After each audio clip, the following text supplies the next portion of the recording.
So hello guys, welcome back to my channel, welcome to my another blog video. তো আশা করছি তোমরা সবাই খুব ভালো আছো আর আমিও খুবই ভালো আছি। সো আজকে হচ্ছে সঙ্গীত মেলার লাস্ট ডে, আর আজকে লাস্ট ডে মানে সারা সপ্তাহটা প্রায় হচ্ছে আমরা গেছি, ভিডিও বানিয়েছি, সব কিছু করেছি, কিন্তু আজকে হচ্ছে শেষ ডে। আর সব কিছু একটা শুরু হলে শেষ তো আছেই, আর তার জন্যেই হচ্ছে আজকে লাস্ট ডে। বলতে কেমন লাগছে, সবাই মিলে যেতাম, আনন্দ করতাম, মজ মস্তি হতো। তো আজকে আসছে হচ্ছে সোনু নিগম স্যার আর ইমন চক্রবর্তী ম্যাম। সো তেনাদের পারফরমেন্স দেখতে আবার আজকে তুমুল ভিড় হবে। কতটা ভিডিও বানাতে পারবো আজকে জানি না, আজকে বিশাল ভিড় হবে, তার উপর আজকে সানডে। সো চলো দেখা যাক কী হয় না হয়। সো তোমাদের সাথে বিকেলবেলা দেখা হচ্ছে। এখনই ইন্ট্রোটা শ্যুট করে নিলাম, ওখানে গিয়ে পারবো কি পারবো না ইন্ট্রো শ্যুট করতে জানি না, তো এখনই ইন্ট্রোটা তোমাদের দিয়ে দিলাম। সো বিকেলবেলা তোমাদের সাথে দেখা হচ্ছে, আর কতটা কি ভিডিও বানাতে পারবো সেটা একটু দেখো। সো চলো, টাটা। তো গাইস, তোমরা দেখতেই পাচ্ছ ইমন চক্রবর্তী ম্যাম চলে এসছে স্টেজে আগুন লাগাতে। আর ইমন চক্রবর্তী ম্যামকে তো আমরা সবাই চিনি। আর ইমন চক্রবর্তী ম্যাম যখন এসছে, ক্রাউডটা জাস্ট আলাদা লেভেলেরই, ক্যামেরা ঘোরানো যাচ্ছিল না, তাও খুবই কষ্ট করে ফুটেজ বার করেছি। সো চলো এনজয় করো ইমন চক্রবর্তী ম্যামের কনসার্ট।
তোমরা দেখতেই পেলে ইমন চক্রবর্তী ম্যামের লাইভ কনসার্ট, আর আমি ওখানে ছিলাম। খুবই সুন্দর হয়েছে কনসার্টটা, আর খুবই এনজয় হয়েছে। লাস্ট ডে মানে এই ডেটাকেই লাস্ট ডে বলা যেতে পারে। মানে খুবই সুন্দর পারফরমেন্স হয়েছে ইমন ম্যামের, আর সবাই খুবই এনজয় করেছে। আর কি বলো তো, আজকে এতটাই ভিড় হয়েছে মানে ক্যামেরা ঘোরাবো যে মানে সেইটুকুনি জায়গা নেই, গিজগিজে ভিড়। আমি তাও মানে খুবই কষ্ট করে তোমাদের জন্য ফুটেজ বার করেছি, তোমাদের জন্যেই মানে এত সুন্দর এত কাজ দিয়ে ফুটেজ বার করেছি। কিন্তু তোমরা কম বেশি যারা জানো কি দূর দিয়েই হচ্ছে সাধারণ জনতার জন্যে এই কনসার্ট এনজয় করা, তোমাদের জন্য শুধু আমি এই এত কাজ দিয়ে হচ্ছে আমি এই কনসার্টটা ফুটেজ তোলার চেষ্টা করেছি। সো খুবই সুন্দর করে আমি চেষ্টা করেছি তোমাদের কাছে এই জিনিসটা ফুটিয়ে তোলার জন্যে।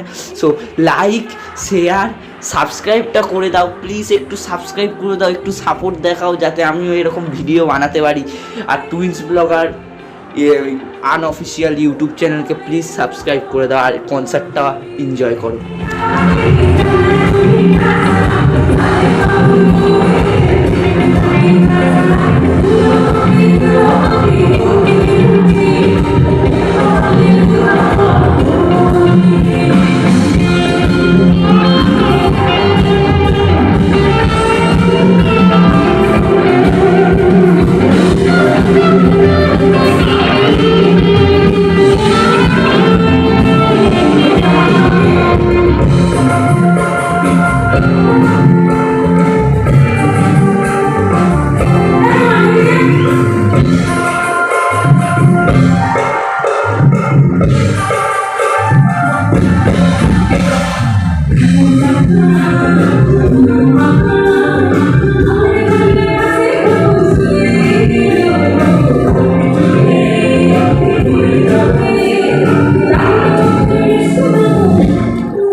তো চলো এবার এখানে যাক সিনেম্যাটিক শটের দিকে, যেটা আমার স্পেশালিটি, তাও আবার লাস্ট ডেতে সিনেম্যাটিক শট দেওয়া মিস করতে পারি। সো চলো সিনেম্যাটিক শটের দিকে এগোনো যাক।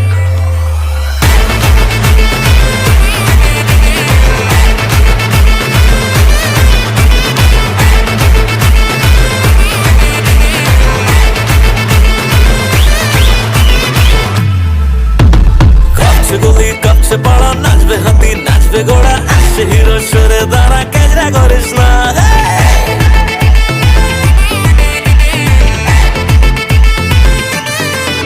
ও কাঁপছে গলি কাঁপছে পাড়া, নাচবে হাতি নাচবে ঘোড়া, আসছে হিরো সরে দাঁড়া, ক্যাজরা করিস না। ভয় পাবি না, ডুবে ডুবে জল খাবি না, সুস্থ শরীর ব্যস্ত করে চিন্তা বাড়াস না, এই জীবনে আর হবে না ফসকে গেলে। তো গাইস তোমরা দেখতেই পাচ্ছ এখন স্টেজে সোনু নিগম স্যার এসে গেছে। আর সোনু নিগম স্যার আমাদের সবার মানে সবার একটা ইমোশান, সবার একটা গানের মানে লাভ সং বলো স্যাড সং বলো সব কিছু মিলেমিশেই। আর আমাদের বর্ডারের যেই গানটা করেছে সোনু নিগম স্যার সেটা তো আউটস্ট্যান্ডিং। সেই গানের ফুটেজটাও আছে, তোমরা সবাই দেখতে পারো পুরো ভিডিওটা, তার জন্য দেখতে হবে তোমাদের। আর সোনু নিগম স্যার যখন এসছে তখন একটা ক্রাউডের যা চিৎকার, তোমরা ওখানে থাকলে মানে তোমরা ভাববে যে কোথায় না কোথায় আছি। সবাই মিলে যা চিৎকার দিয়েছে সোনু নিগম স্যারের জন্য। আর Sonu Nigam sir just fire, আগুন লাগিয়ে দিয়েছে স্টেজে, আগ লাগা দিয়ে পুরো আগুন লাগিয়ে দিয়েছে। এবার তোমরা দেখো আর এনজয় করো সোনু নিগম স্যারের পারফরমেন্স। চলো।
এখন আমরা ভিডিওর প্রায় শেষ দিকে চলে এসেছি। আর তোমাদের আমার বেস্টটা দেওয়ার চেষ্টা করলাম, পুরোটা তোমাদের কাছে মানে তুলে ধরলাম আমার পুরো 100-এর মধ্যে 200% দিয়ে। তো কেমন হলো জানাবে। আর লাইক শেয়ার সাবস্ক্রাইব তো বলেই দিয়েছি, আরেকবার বলে দিলাম, লাইক শেয়ার সাবস্ক্রাইব করে দিও। টাটা।